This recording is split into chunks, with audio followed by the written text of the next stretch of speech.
Hey Print Hustlers, Bruce from Printavo, Simple Shop Management Software. Back with another video that we wanted to talk today about acting bigger than you actually are, how to do that, what that entails, and just creating some perspective around it because it really helps increase sales, it helps just grow the business, it helps pump up the team and move things forward. I think the first thing that's really important to remember is that everybody is figuring it out. Whether you're big and you really idolize this person or this business leader, they're also figuring it out and learning and reading and listening to people that are further along than they are. Everybody is figuring out their space, they're figuring out what's next, and they're all kind of, feeling around in a dark room. Now, some have a little bit more light because they may have more senior people, they may have good mentors or advisors or a good group to go to, but that perspective is so important because you're not alone.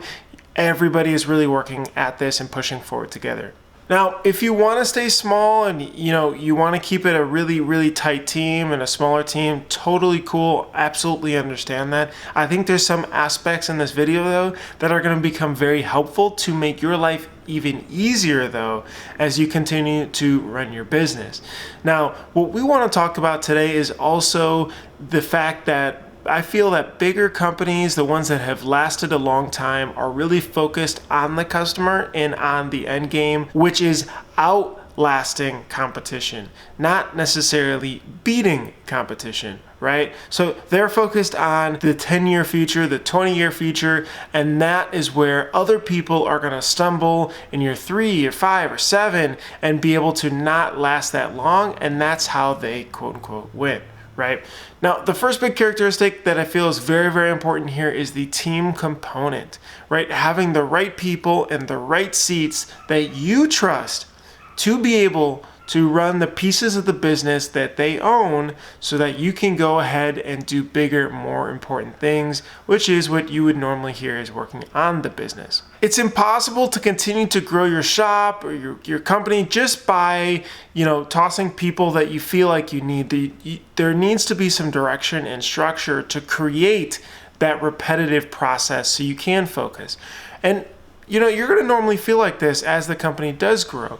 If you feel that you're stuck in operations or you're doing things there or being pulled down into the weeds constantly, that's basically a symptom of that there's not enough structure just yet. And this isn't overnight. This can take years to be able to build the correct amount of structure. Now, as you add more structure and layers and people and responsibilities, though, obviously the problems are just going to change and they're going to shift.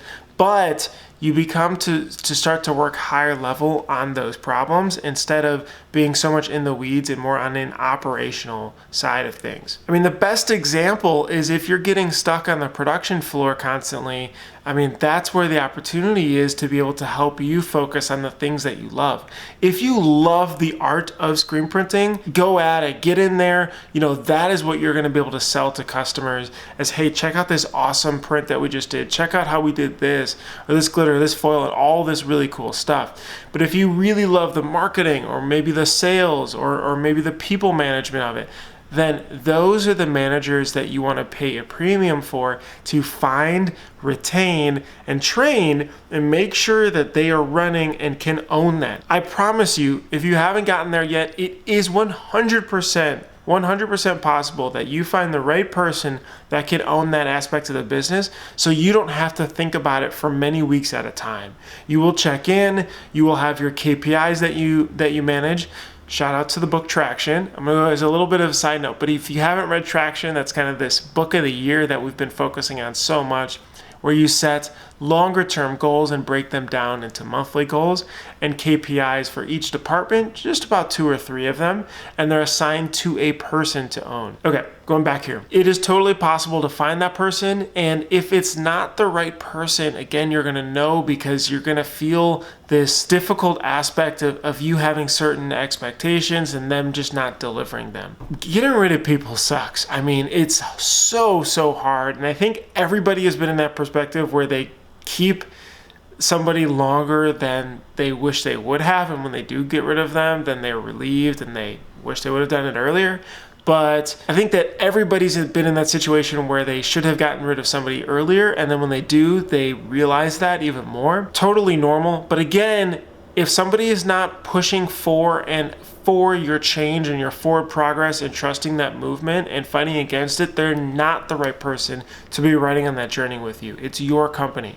Now, the other thing that we see when we are working with thousands and thousands of shops that's fairly common is shops tend to sometimes skip over $1 to save a dime. I think this is a great thing that Marshall Atkinson always says. You'll spend $30, $50, $60,000 on a press, but won't invest a couple hundred a month, maybe in software or tools or an upgraded laptop for somebody to use that they've been using for the last 10 years and are very, very slow, right? So there's a ton of this low-hanging fruit that maybe doesn't cost you money, but it does cost you a lot of time, and you will definitely see that once you begin to invest in it. So if you think about it, hey, if this is going to be able to save, 30 minutes a day, 45 minutes a day, add that up over a year and look at what the return on it. And I think that you'd be very surprised how many things are on the shop that you should just purchase, get in there to improve and be able to help your team. Now, the way to find these things to be able to help your team,